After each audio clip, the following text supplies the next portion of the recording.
During the summer of 1942, the Axis forces in southern Russia resumed their offensive, attacking through the Don steppe towards the Caucasus and the Volga.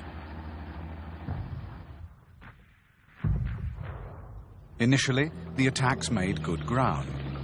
The Soviet front, weakened by a disastrously mishandled offensive in May, buckled and then broke. But as the Axis armor and infantry poured over the plains, Soviet units, falling back in disarray, regrouped and fought a number of important delaying actions at Rostov, Voronezh, and most importantly, in the great bend of the River Don.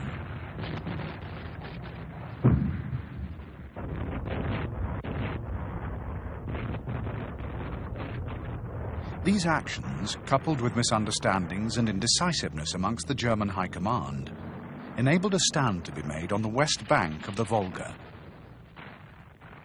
The place chosen was a sprawling industrial city, commanding the river traffic and the road and rail routes to the south.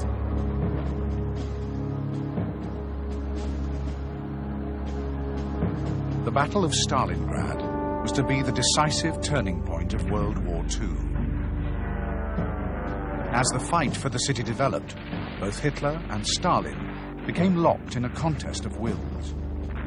Amid the rubble and carnage, their forces fought for streets, houses, sometimes even rooms. With the onset of winter came the Soviet counteroffensive, the destruction of the Romanian, Hungarian and Italian armies, and the encirclement of the mighty German Sixth Army.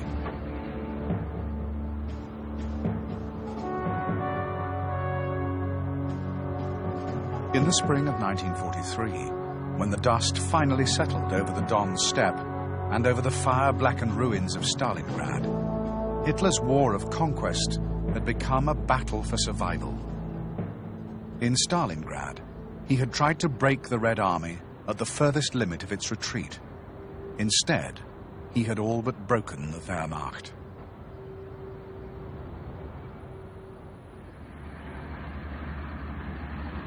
For the Red Army, the battle was more than just a great victory. It was in every sense a turning point.